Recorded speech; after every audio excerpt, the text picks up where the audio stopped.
So today we're going to do a Psoas kind of focused back bending class, similar to, well, not very similar to Monday, different poses, but the same ideas really of engaging the abdominals, kind of the more superficial abdominals, so that we can conserve all that gripping that goes on in this deep psoas muscles, the deepest muscle in the body. And for a lot of us, it's very, very tight. And so we're going to kind of take some different movements to address the psoas, which is a very long muscle. So we can't just always do the same movement. We have to be creative and address the upper psoas and the lower psoas, the psoas to the inner thighs. So we'll kind of explore all of that. And we'll do a few back bends, but nothing extreme today with the back bending, more subtle work. So just taking a non-dominant cross-legged position and just taking a few moments to adjust yourself so that you're feeling aligned, you're feeling spacious, you're feeling as much support as you need. You're not holding yourself kind of in a gripping way. You're supporting yourself so you don't have to do that. And then inviting the skull right above the spine. See if you can externally rotate your shoulders so that you feel the flesh moving from front to back. And then keeping that, join your hands in front of your heart, which requires a little bit of action in the shoulders to maintain that turning back, external rotation. With your eyes closed, looking down. And just imagining the contents of the mind that are already swirling around this morning, just beginning to settle to the floor of the brain. Noticing your breath, noticing any sensation felt within you,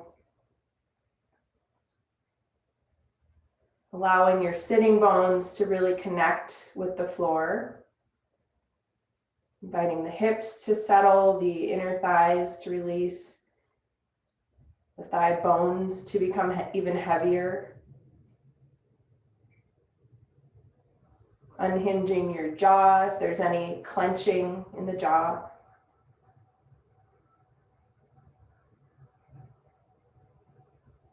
And just bringing some awareness. I watched several videos on the psoas and one was really smart. It said, really the best thing we can do for the psoas is to start to just be aware that everything, every movement we make comes from the center body, comes from this innermost epitome of the core muscle. And just starting to know that every single movement and action you do really comes from the psoas and influence the psoas. It's our center of gravity, muscle that surrounds the spine. It has a lot to do with our alignment, our posture, our structural support. So it's from the 12th rib all the way to connecting to the inner thigh, both sides. Deep, deep, deep underneath all the abdominal muscles. As you're ready, bowing toward your heart. Let your hands move onto your thighs. And on an in-breath, raise your head. Let your eyes gently blink open. And welcome.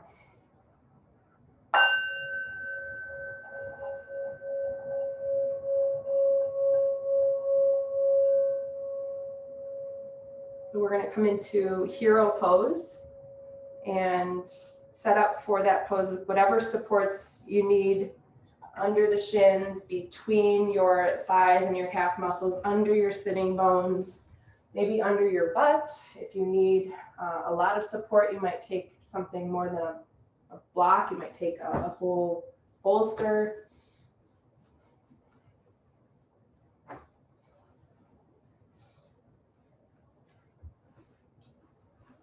We are going to take this pose towards the end of class in the reclining version.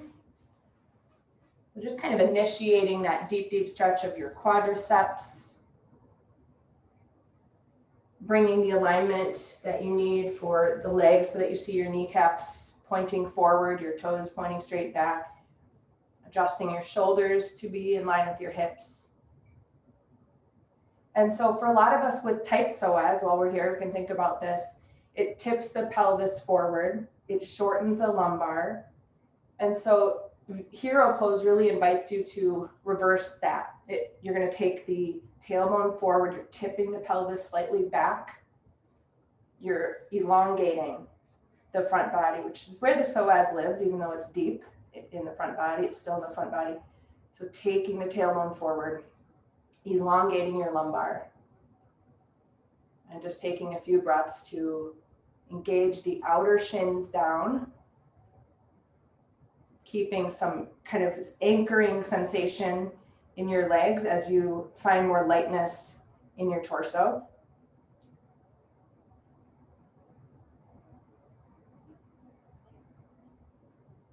And we'll do some side movement now, just keeping the kind of the anchoring sensation in your legs. Place your left hand next to you if you can touch the floor, otherwise put a block under it. And inhale up and over with the right arm. And try to really kind of add some extra anchoring into your right outer shin so that you're not just shifting your weight. Keep a sense of balance in the shins, even in the tops of your feet and toenails. And then you're just going to bring a little bit of rotation in here, so turning your chest to kind of peek up to the right diagonal of the room.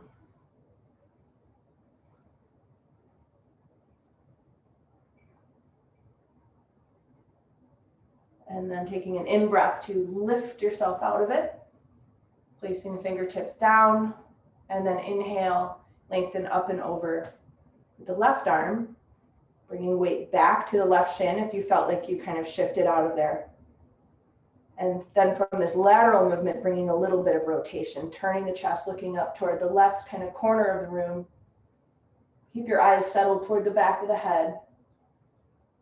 And just think about that space from the thoracic all the way to that left inner thigh, elongating, supple, nice and expanded. The psoas is very trained to contract, to lift our legs, to move us forward. It's the only reason we're connected to our legs, actually.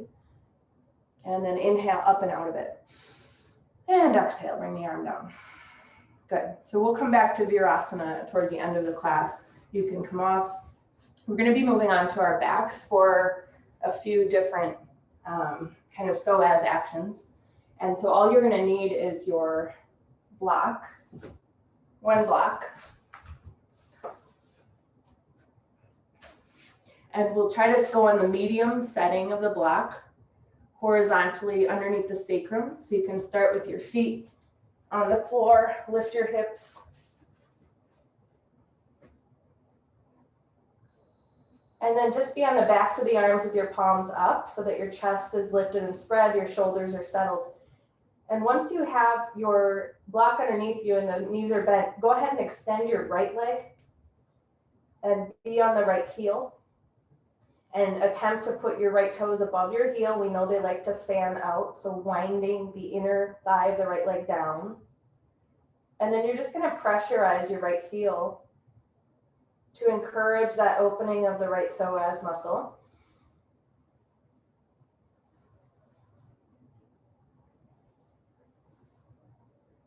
We're going to hold for about 5 deep breaths on this side.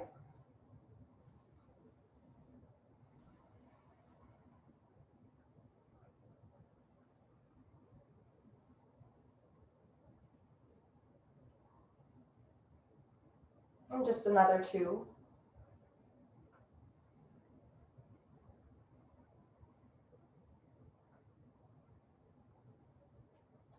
And as you're ready, stepping the right foot in. And once you have the right foot beneath the right knee, extend your left leg. And the heel should be in line with the hip and maybe just slightly wider than that line, but do try to keep it as in line as you can. And then roll the toes toward midline so that you're centering your thigh, kneecap, toes are above the heel. And then pressurize the heel, which helps you bring the tailbone toward the ceiling. It helps you start to elongate that deep psoas. And if you give this stretch some nice deep breath, you'll just be more efficient with it. So just deep breaths in and out. Slow and steady as you know to do with your breathing.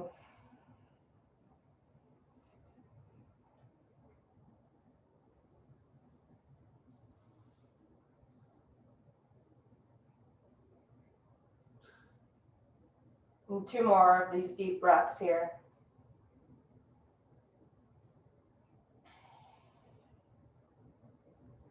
And now you're going to keep your left leg extended and lift your right leg from the floor. Make sure your block is really flat and it's not rocking underneath you. It's very stable. And your right leg knee is bent as you can make it. You're either going to grab the thigh or grab the shin. And then you're going to exhale and draw the right thigh toward your body and float the left leg about 1 inch from the floor. Really reach out through the left heel.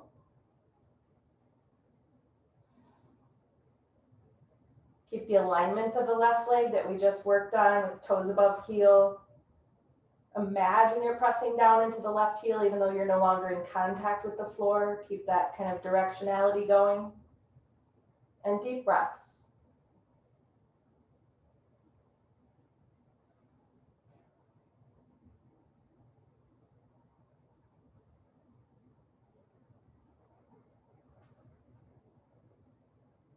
You can start to lower left heel down and then right foot down.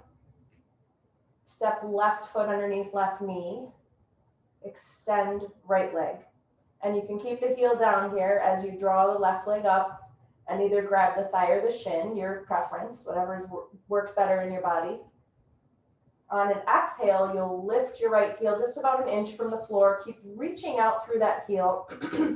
And also imagine you're pressing down. Softening the left thigh toward your chest. Deep and slow and steady breaths. Chin is tilted toward the chest.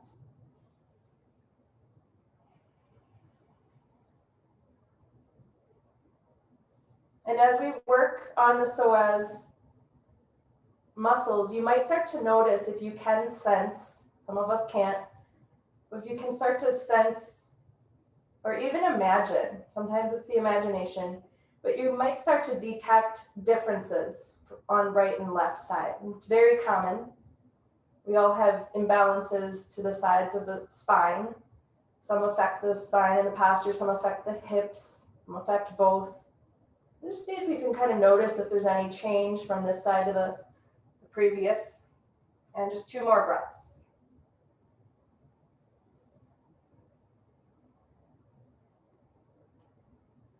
And now go ahead and place the heel, step down with the left foot, bring the right foot in, and then lift your hips and move the block out of your way.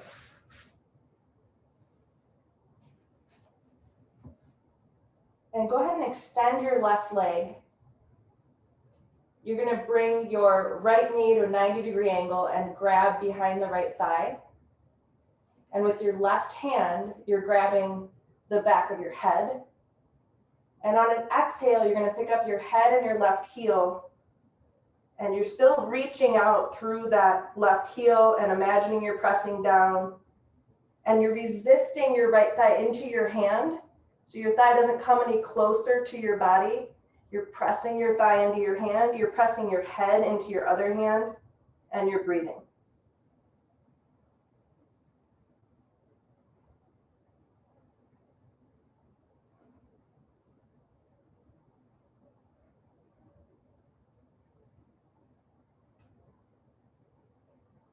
Go ahead and place the head, place the heel, place the right foot, stretching both legs out, releasing your arms like you're in Shavasana. Just take a few moments to let all of that go. And if you were, I think everybody was here Monday, for the second side, I want you to see if you can kind of clamp the hip bones toward each other so that we're using more superficial abdominals so that we can conserve over contracting psoas, which is kind of a hypertonic muscle. It likes to do the heavy lifting. So we're engaging the other abdominals so that we can kind of conserve there.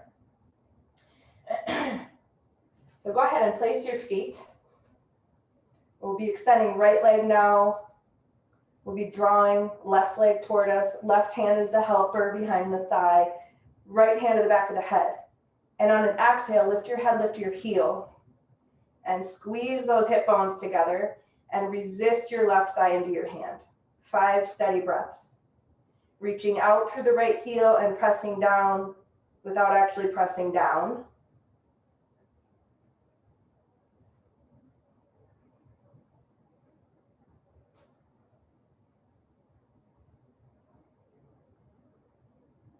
Two more breaths. And then letting everything soften back down. Once you've stepped left foot down, let your head come down. Come into Shavasana, just brief Shavasana, palms up, feet flopping out to the sides. Everything is at ease and passive, just witnessing your breath.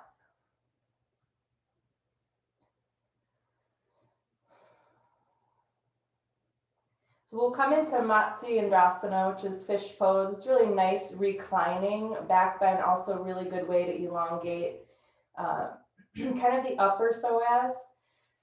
And so you're gonna keep your legs in passive Shavasana. You don't have to activate legs for fish pose. And you're gonna tuck your hands underneath your buttocks so your thumbs meet and your palms are down on the floor. And once you have your hands tucked under your buttocks, you're gonna rock a little bit from side to side to narrow the distance between the elbows. And then you're going to identify grounded body from your elbows to your fingertips.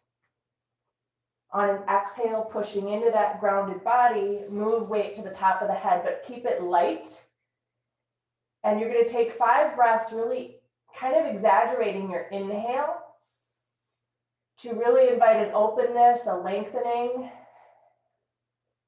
from the thoracic all the way down, even to the inner thighs. You can imagine that. So our diaphragm fibers, muscles are interlaced with the psoas, and so they affect each other. Breath affects psoas, psoas affects breath. So just 5 deep breaths here. Passive legs. Keep moving the scapula toward the chest as support, and the weight on the head again is light. You're not jamming your head into the floor.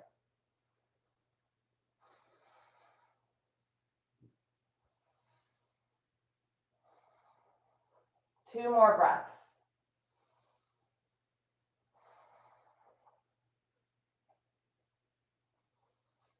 And then on an inhale, lengthen back to the back of your head. Step your feet to the floor. And then lift your butt and shake your hands free if they're a little bit numb. Just make sure to wiggle your fingers and make sure everything comes back to sensation. And then you can come to your side.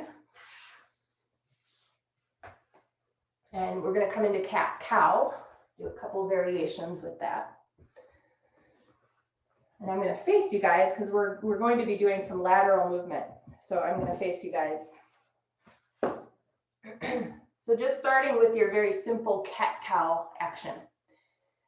On an exhalation, hollowing the belly, taking the chin to the chest, empty all the breath, even hollow the armpits. And then inhale, softening the elbows, arching the back, that anterior pelvic tilt, looking forward or up. And keep going with your breath. Exhale. Really letting the breath set the pace. So you're in cat as long as you're exhaling. You're in cow as long as you're inhaling. Keeping your knees in line with your hips.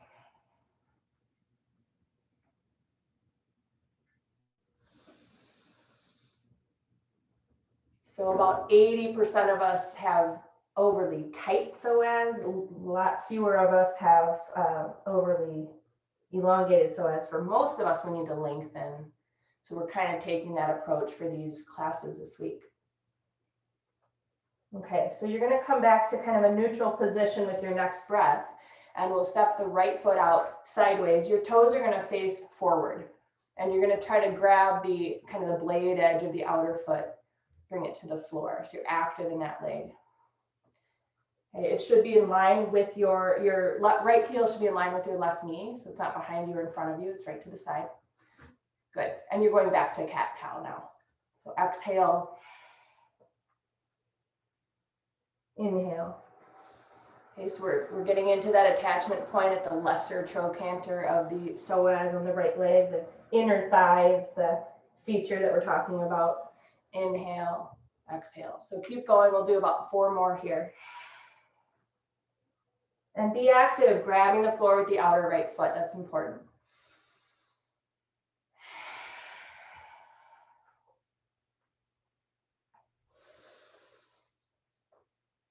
Two more.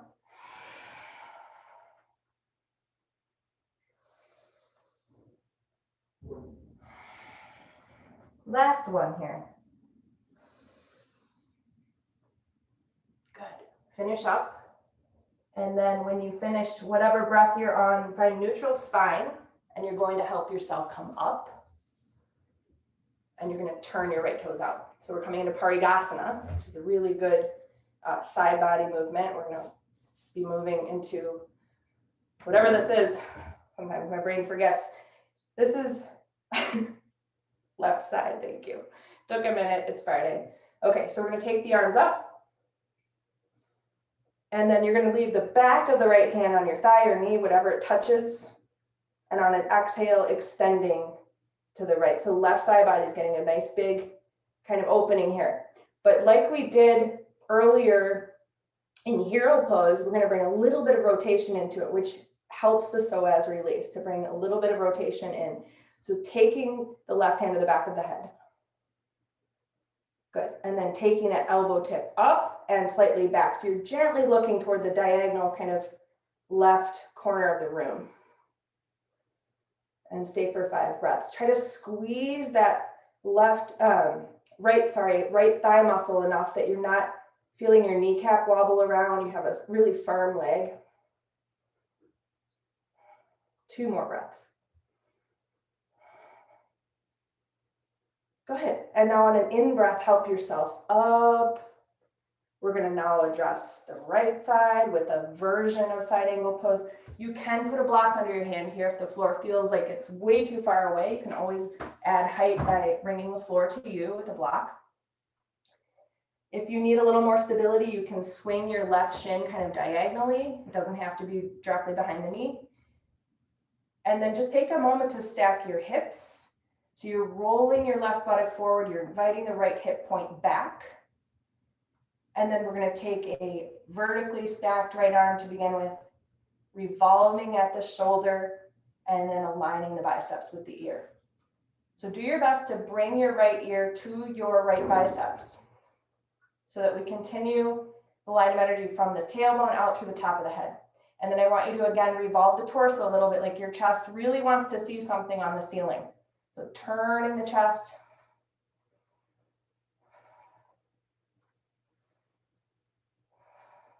Nice work. One more in-breath, and then you're going to gently turn and face the floor and put yourself in child's pose. The knees are wide, the feet come together. Bring your butt as far back as you can, and bring your arms and head down.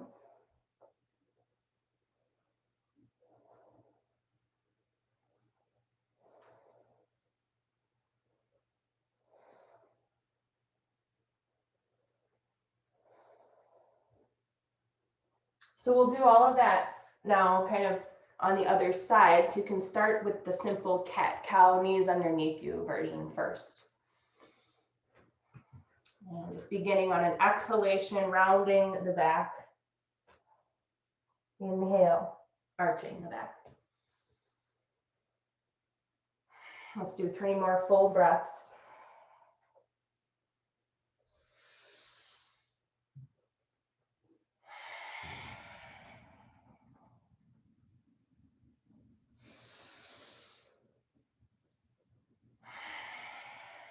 Let's do 1 more here.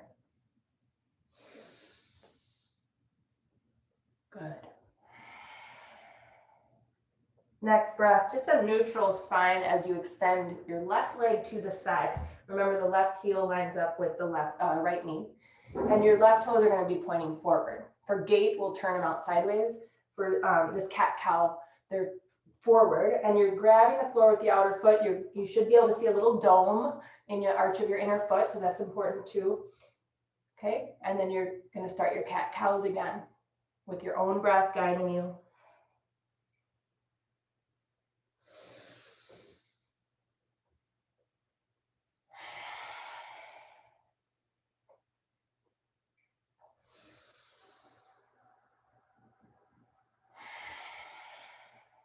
We'll do 2 more complete breaths here.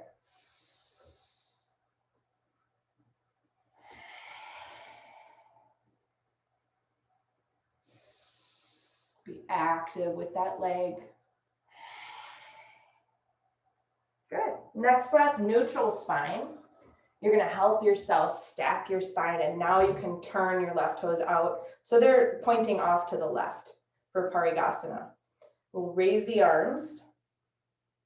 Back of the left hand comes onto the thigh or knee, and remember, that's a good reminder to stabilize, really squeezing your thigh muscle so the kneecap is solid, your leg is really firmly extended. Inhale again, exhale, sliding to the left. And then we'll move the right hand to the back of the head, pressing the head into the hand, take the elbow tip up and back, turning your chest to look at something on the right corner of the room, up on the ceiling.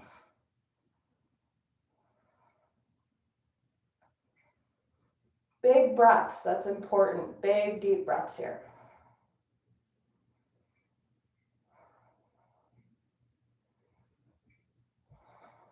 Let's do 1 more good breath. Now on your inhale, help yourself up.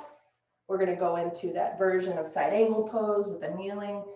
So you can either block up your hand, maybe you're fine with your hand on the floor. Toes are going to stay looking to the left. We'll start with a stacked left arm, rotate from the shoulder, turning your left palm to face right, and then aligning the biceps with the ear, bringing the ear toward the biceps so we're not dropping the head, keeping the line of energy really strong. And then again, just gently turning your chest to peek up toward the ceiling. Bringing a little rotation into it. Witnessing your left psoas, you can think about it. Remember, the imagination is important with this muscle because a lot of us cannot sense it until we become way more sensitive to it.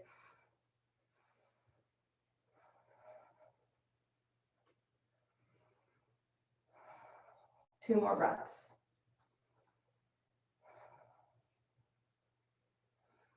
Good. Finish up an inhale, and then on your exhale, you're going to turn and come back to child's pose. Wide knees, feet together, sitting as way far back as you can. And then extending arms and grounding the head. You can tuck something under your head if you need to. Try to pressurize your index fingers and thumbs, and then take the upper arms and change the action of the upper arms in the opposite direction, lifting the inner upper arms.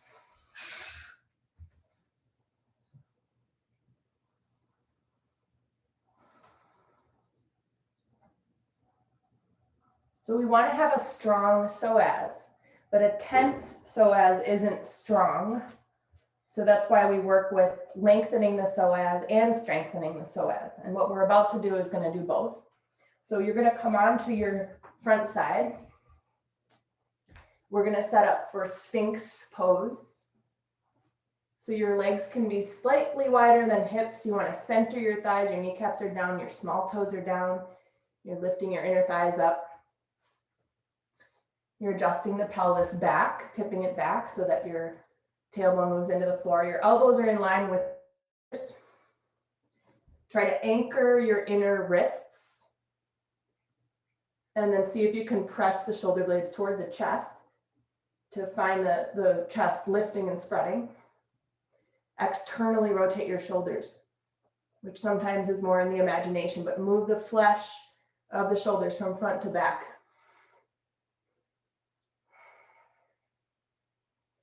So a couple breaths here, we're lengthening.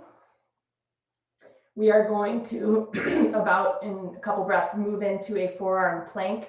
You don't have to change your feet. So you're going to be on the tops of the feet for plank. So on an exhalation, pressurizing the forearm, see if you can float off the floor. Keep pressing the tops of the feet down, keeping much of that Sphinx position going, and then placing yourself back into Sphinx. Okay, so a couple breaths in Sphinx pose. You're going to kind of self-guide this because it's a little more strenuous, but you do want to move into the forearm plank, lifting your center body on an exhale. It'll help you. When you're ready on an exhalation,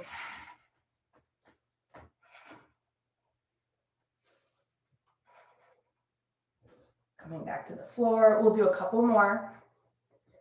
Finding a good Sphinx.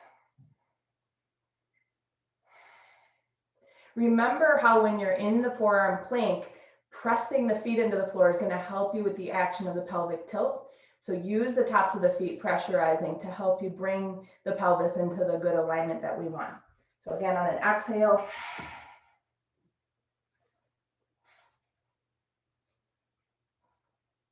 coming down, just taking Sphinx for a couple more moments and before we do one more forearm plank.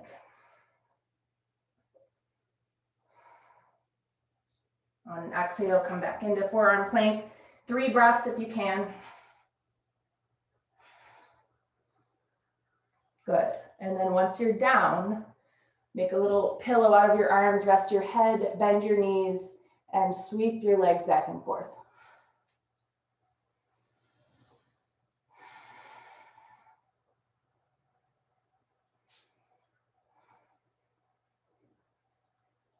Okay. So go back and extend your legs again. We're going to come into side frog. You're going to step the right knee out to the side. You'll cross your right forearm in front of your chest.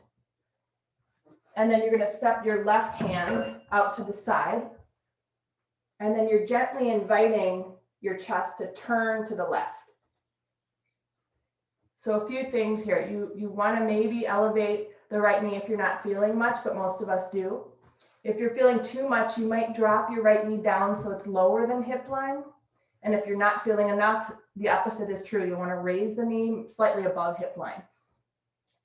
You're going to feel space between your right pelvis and groin and the floor. So what you want to do is gently attempt to close that space. And meanwhile, you're turning your chest to the left.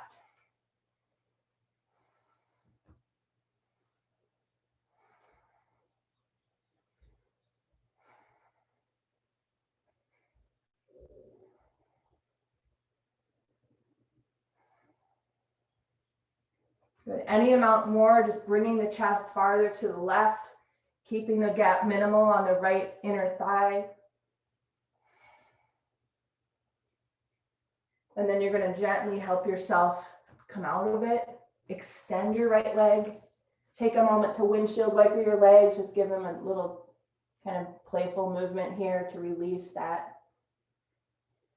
And if you're on a slippery floor like I am, you can place a little sticky mat pad under you. You could turn on your mat so you have traction, because we don't want that knee to slide. If we're able to keep it high, we don't want it sliding away just because we're on a slippery surface. So we'll set up for our second side. If you don't feel enough, remember you can elevate the knee. You can invite the knee higher than hip line. You're going to cross left forearm in front of you and then step right hand out to the side and attempt to just kind of bring attention, first of all, to the left inner thigh and that gap between the inner thigh and the floor. Just, you're minimizing it.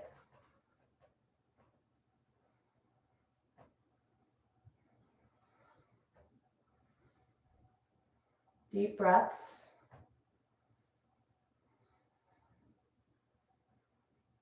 Maybe noticing differences on this side.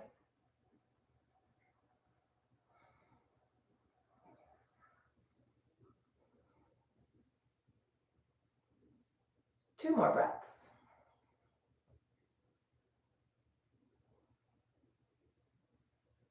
Go ahead and help yourself turn back to the floor, extend your left leg, cross your arms, rest one of your cheeks, sweep your legs back and forth, let that go.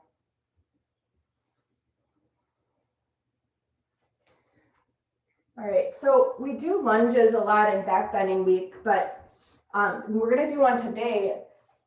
But one thing I learned about the psoas is we can kind of bully it, and we think we're getting a deep stretch. We're actually just bringing tension either into the psoas that we're addressing or in a different part of the psoas. So we're gonna actually do a very supported lunge so that we can not feel that we're actually bringing more tension to the psoas. So we're going to be supporting the leg that goes back. And since I'm facing you guys this way, we'll take the right leg back first and the left foot forward. And also have your blocks ready for you. You can use whatever height you need. So the left foot is forward, the right knee is back. And I'm going to place the blanket, and you can have whatever thickness you find you need.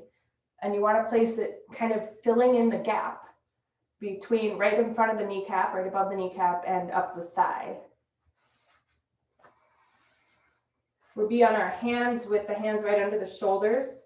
You're going to turn your left toes out. And remember Monday, anchoring into the left big toe ball mound, but steering the knee toward the pinky toe.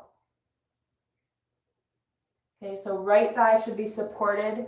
Make sure it's not too much, that you're actually feeling something. The idea is not to completely have total support. We just want to have enough support that the psoas can open in its own time.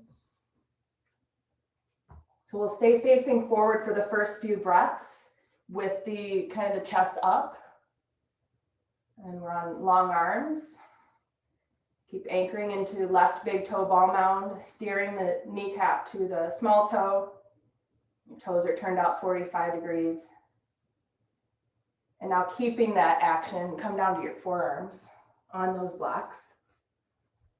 You may not need to. If that feels like too much, just stay on the hands.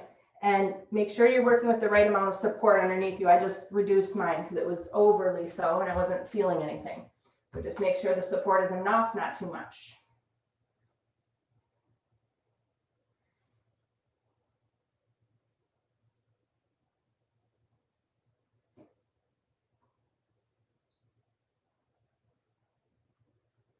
And now you're going to keep yourself on your right forearm, and you're going to take your left hand to the back of the head and gently turn your chest to the left.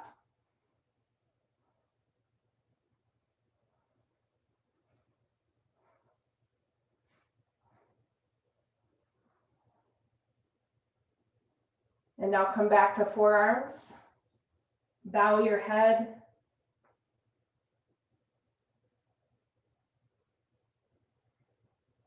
Release the connection of the left big toe ball mound. Let your foot just drop to the outer edge. Let your knee fall. We'll stay for 5 more breaths.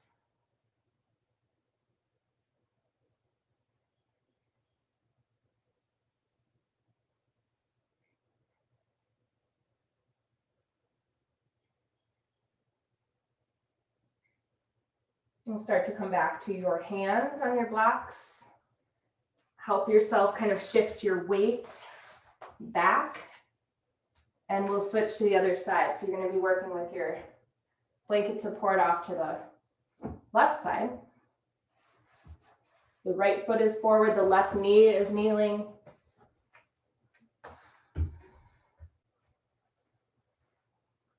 So the right heel should be in line with the right knee. The right toes are 45 degrees pointed off to the side. Out to the side.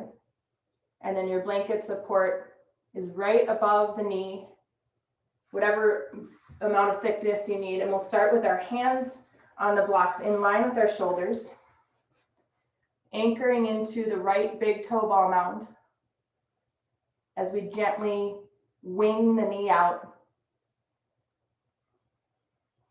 Keep your chest lifted and spread, your shoulder blades working, your shoulders in external rotation.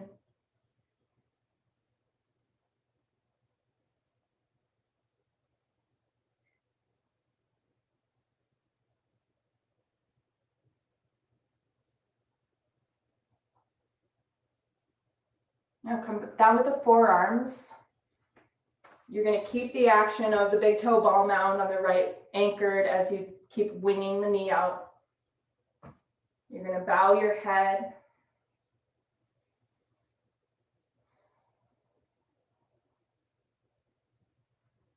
Make sure that the support is appropriate on the left front thigh, right above the knee. It's not too much or too little. You can always take your knee farther back if you need to increase the stretch. Elongate the left leg here. And for the last 5 breaths, just give up the effort in the anchoring of the right big toe ball mound. Uproot the inner foot. Let the knee flop out to the side. Try to keep the weight even in your forearms and keep your head bowing.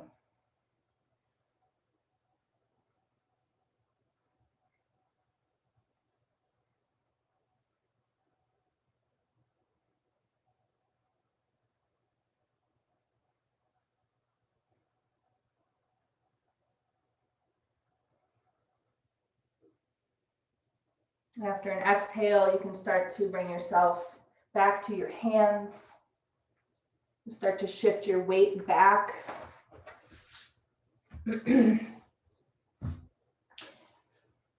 Now we're going to clear the mat. We're going to come into Pigeon Pose. If you know that you need to modify Pigeon Pose, you're going to do it on your back. We're going to have the right leg in the bent knee position first. So if you're going to do the reclining version, you'll be working with your figure 4 sequence that you, I'm sure, remember.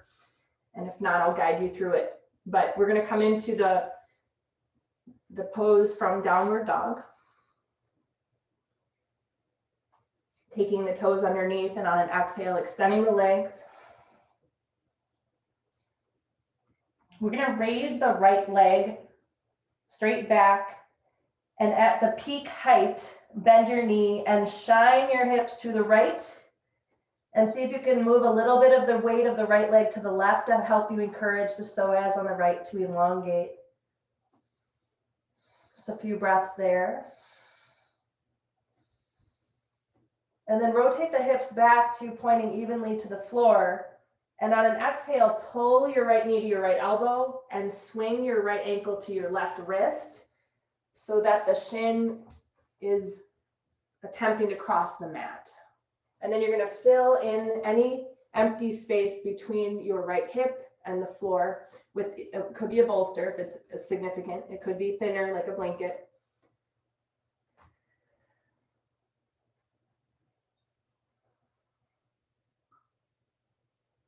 And you'll start in the puffed up pigeon chest version of the pose, which is why it's called Pigeon Pose, because of this initial stage of the pose where we're really opening the chest. We're taking the tailbone in, really pressurize the left foot to help you do that. Tipping the pelvis back. Hopefully you're getting a little something to left hip flexor, left psoas. And then top of the in-breath, you're going to lengthen forward. You might use your hands as a pedestal for the forehead. You might use a block. You pick whatever is best for you. But we do want the forehead down because then the nervous system is on board. It's parasympathetic. It's supported, quiet. So there's a lot of research out there about how much the psoas tension that we carry affects the nervous system, because the psoas is such a contractive muscle. And that, of course, influences us to feel generally contracted. Our fight or flight response is contraction. And so working with this muscle is really a healthy thing to do for the nervous system.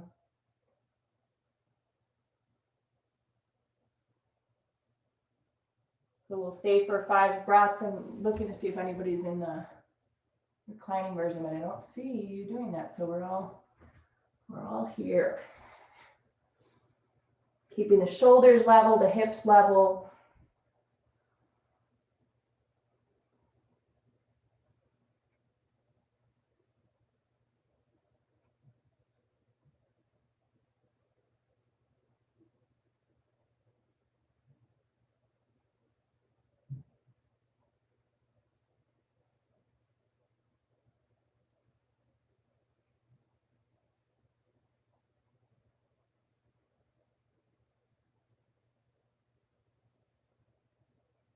And start to lift your head and Bring your fingertips to the floor, press yourself up. And you'll slide your support blanket out of your way because we're going to come back through downward dog. So place your hands, curl your left toes under. On an exhale, shoot your right leg up and straighten it out as best you can, which will support your knee. If there was any unintentional rotation there, you're just going to straighten that leg out. Touch down with your right toes. Inhale your left leg up. At your peak height, bend your knee and shine your hips to the left, keeping equal weight in your hands. See if you can carry the weight of the left leg a little bit farther to the right to help you open left psoas. Couple breaths as you do so.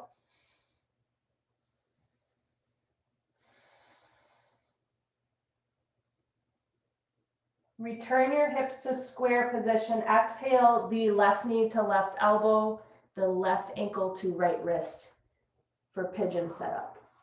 And then you'll extend right leg back. You'll fill in any gap between left hip and buttock and floor. And then you'll prop up on your fingertips to help your torso come up. This is a back bend. So we're driving the top of the right foot into the floor. Take the tailbone in, shoulders back, feeling right front thigh, psoas, the abdominals there, sensing it, imagining it, whatever. And then top of the in-breath, lengthen forward.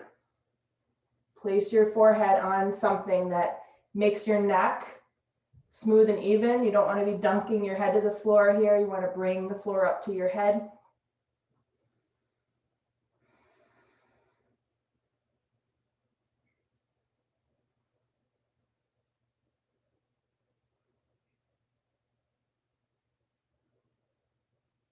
Just imagine that right psoas here suspended. We have gravity working to our advantage here. Just yawning open. You don't have to force it.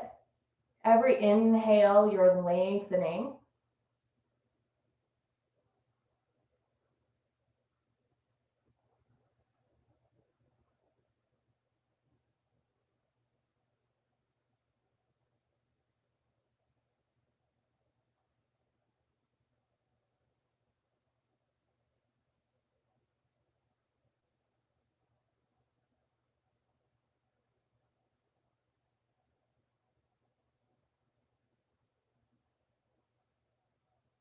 Wonderful. Lifting your head.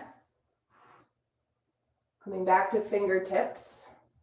Moving the blanket or bolster aside and curling your right toes under. On an exhale, you'll shoot your left leg up behind you, nice and straight. Really flexing the foot, making sure the kneecap is stabilized by the quadriceps. And then touch down with those left toes. Bring your knees to the floor. And we're going to set up for Supta Virasana. Okay, so this is your reclining version of hero pose. So a shin supporting blanket. You might have a very involved setup such as I do. This is one of my most challenging poses, which means I don't avoid it. I try to keep working on it. And you learn your setup as you do. And so I like to work with an inclined bolster. Some of us work with flat support. Some of us don't need any support. Some of us need a little head height in addition to the setup. And then of course you want your sitting bones supported. So this is not a pose I can just do in a hotel room back in the day when we traveled, because I need so much support. But anyway, once you have your setup, we're going to stay about a minute and a half. And we're going to try to really press the feet and the shins into the floor, again, to encourage the posterior pelvic tilt, tipping it back like you're drinking a big bowl of soup or something. External shoulder rotation. And you have big space open in the front body. So just Again, bring awareness. The 12th rib, T12, all the way to the inner thighs, deep, deep, deep inside your body. Softening that default setting of gripping, we're trying to deprogram. So slow, deep inhalations.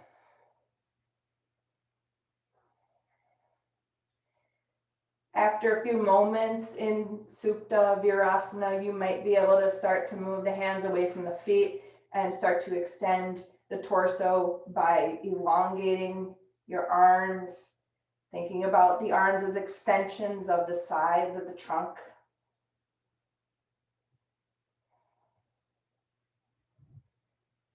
The concave hip flexor region is starting to become less so. We're starting to iron out those hip creases.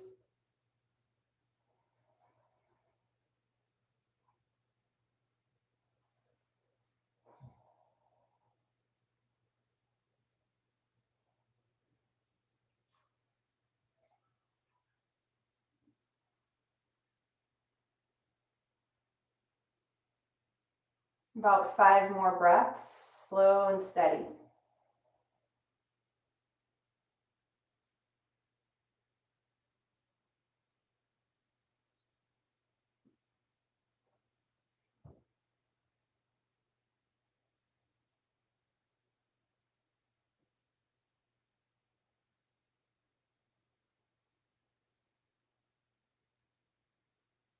Now start to move your hands down if they were elevated and bring yourself out of the pose, lifting your chest first. Don't let your head linger behind, keep it with the spine. And then once you're upright, you can start to move everything out of your way.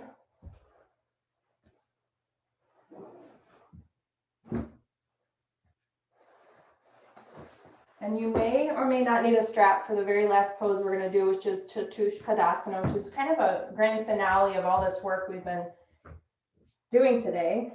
If you cannot bind your hands and keep your arms on the floor and your arms extended and your pinkies on the floor, you'll work with a strap between your hands so that you can keep your arms grounded and your hands grounded.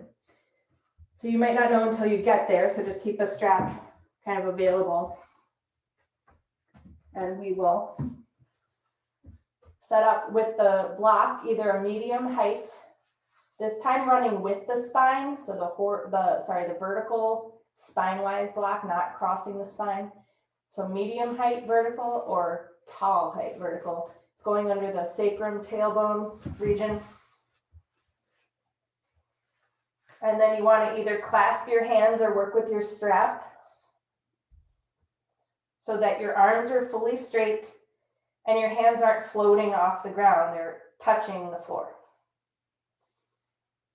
Okay, now you're going to raise your right leg, thigh bone is vertical, and extend your left heel out.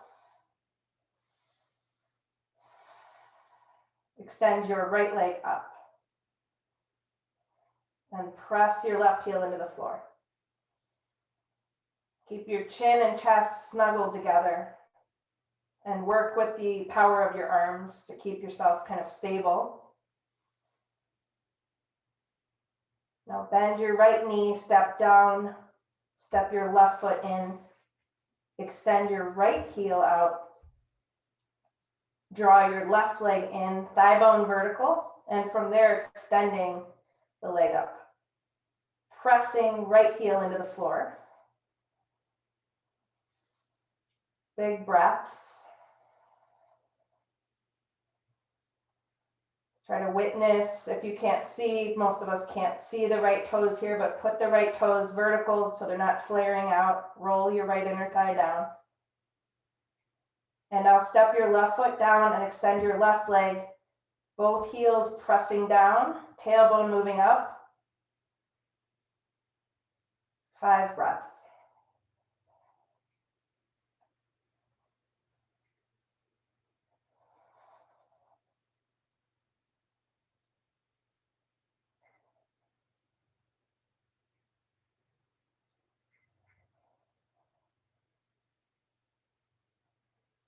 Softening your knees, Bending your knees, sliding the soles of the feet to the floor, releasing your strap or your interlocked hands. Lifting up enough, you can move your block aside. Walk your spine down slowly. And then hug your legs in and circle the knees around, just massaging your back a little bit. Go in both directions.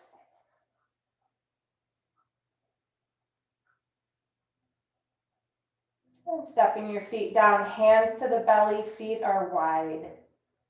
Drop both knees to the right. Roll your head left and just stay a couple breaths.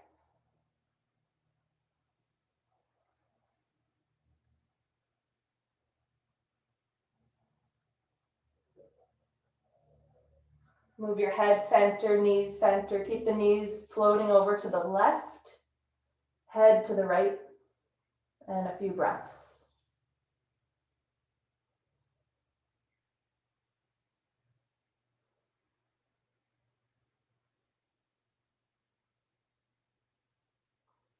And slowly find your way into Shavasana. Extending your legs, unfolding your arms, taking any support your body needs to be passive here. If something is bothering you, maybe the back needs a little something tucked under the knees.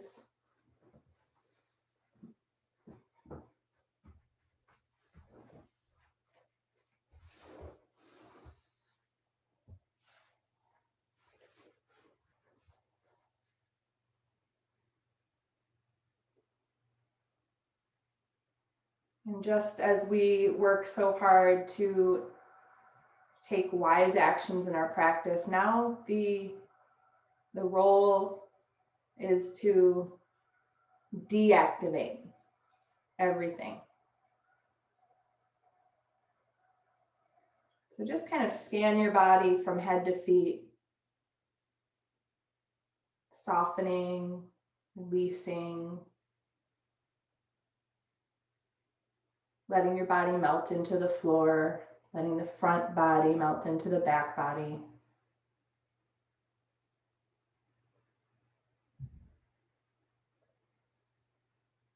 Moving out of the way of your breath, just letting the breath flow in an unconditioned way.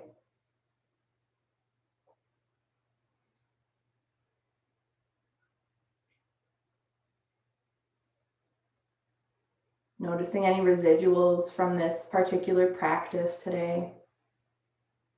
Felt in the body, felt in the energy, maybe the brain, the heart, maybe the breath.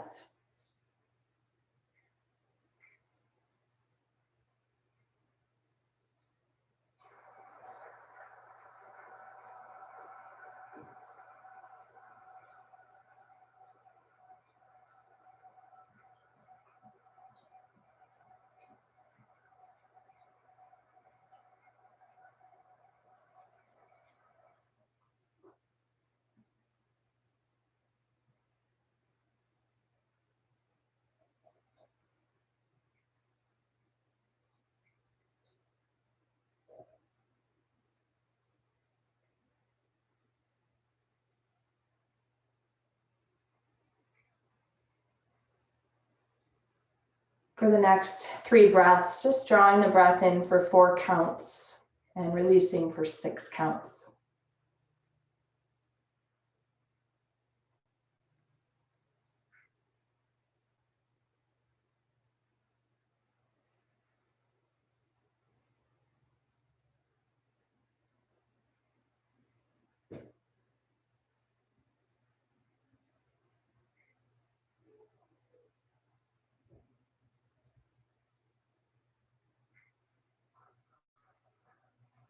When you come to the end of that last exhale, just pick back up with the automatic breathing, whatever it is, however it shows up.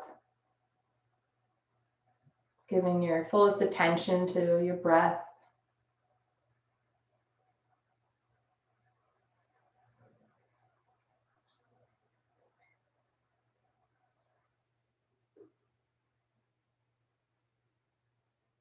Begin to move your fingers and toes, maybe making fists and extending your fingers, maybe squeezing your toes and then stretching them out.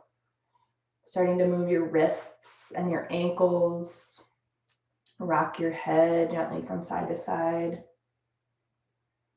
Start to bend your knees and elbows.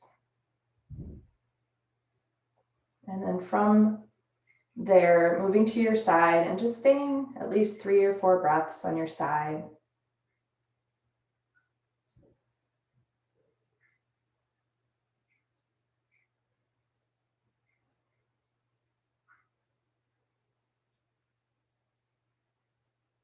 And as gently as you can, pressing your hands against the floor from side lying to find your way to sitting upright.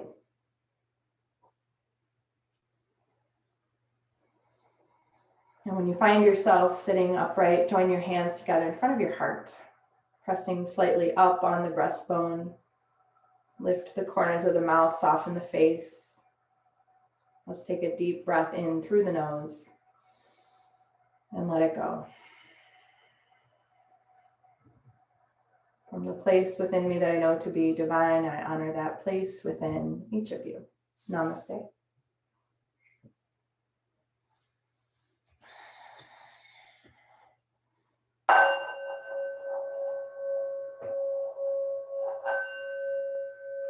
All right.